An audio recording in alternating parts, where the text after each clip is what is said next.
Hi everyone, it's Georgetown Soaps here, and I am getting ready to make another batch of my cherry almond soap.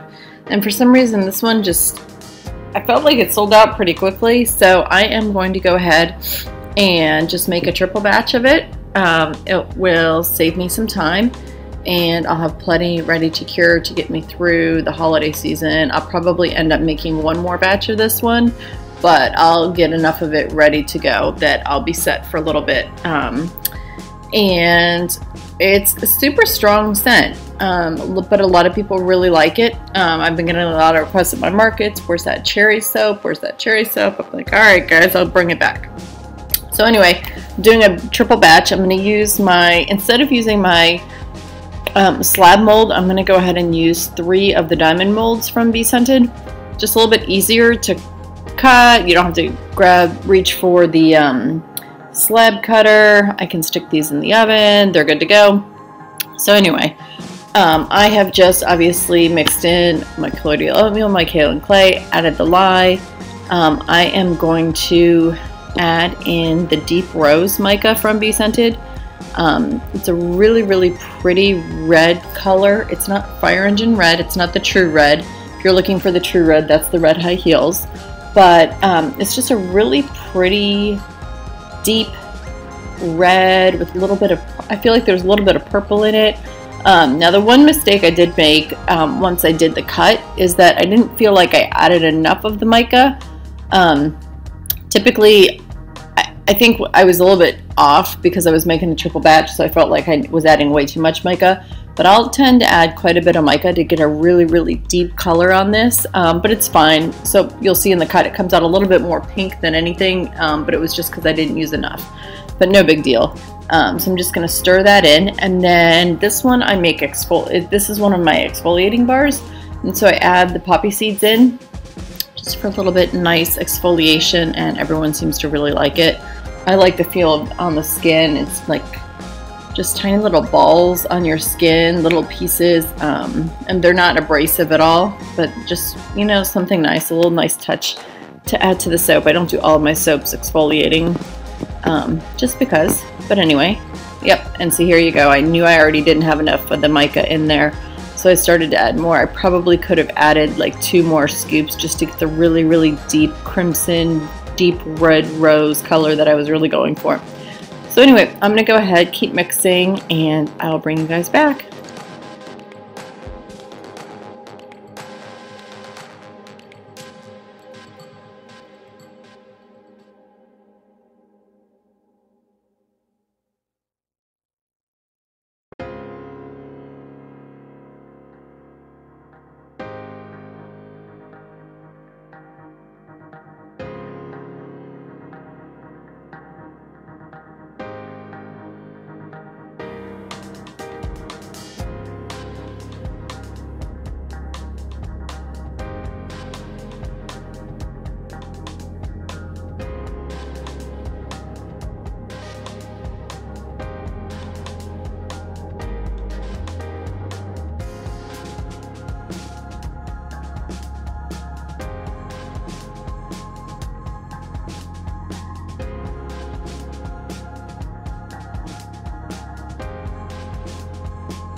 Alright, so I feel like I've got it enough mixed in, then I'm going to go ahead and add the poppy seeds.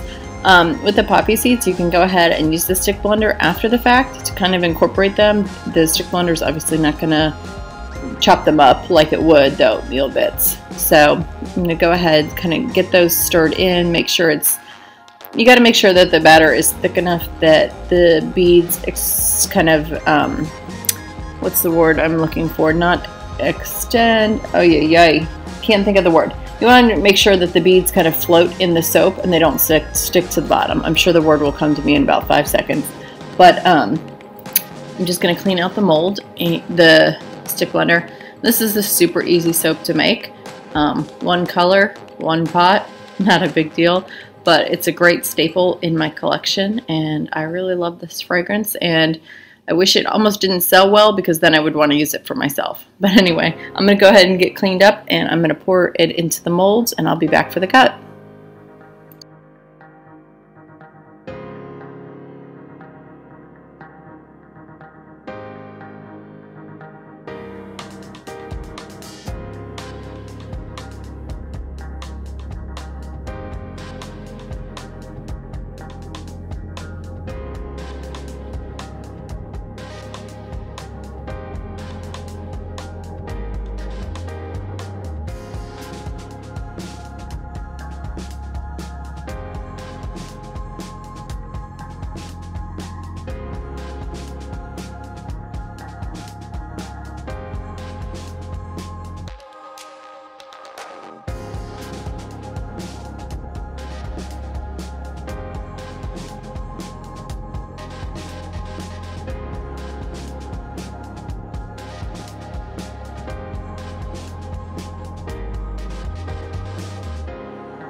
Alright, and just in case someone is curious, I eyeball it. I don't sit there and measure it. I probably could. I know that my mold should weigh about 130 ounces with the soap in it, with the mold.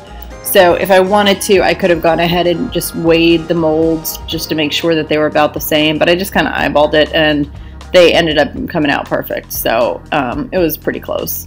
And it's usually pretty obvious where the fill level should be. Sometimes when you're making these triple batches, it's not quite so obvious. You got to pour a little bit in and figure out how much you need to go. But anyway, here's 15 pounds of cherry almond. I'll be back for the cut.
Alright, and got a little bit of a spoon texture on the top.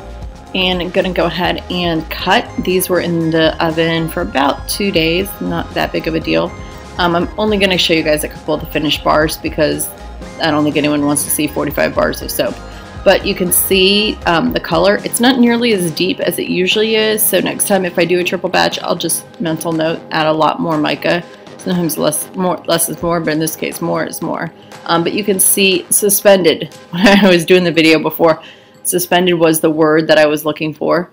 You can see that the bits are suspended, and I had like 2 little pieces there kind of overheat, so there was a little bit of a lye pocket there, so no big deal. I'll just cut those up, use those for personal if needed. Anyway, thanks for watching, thanks for subscribing, see you on the next video.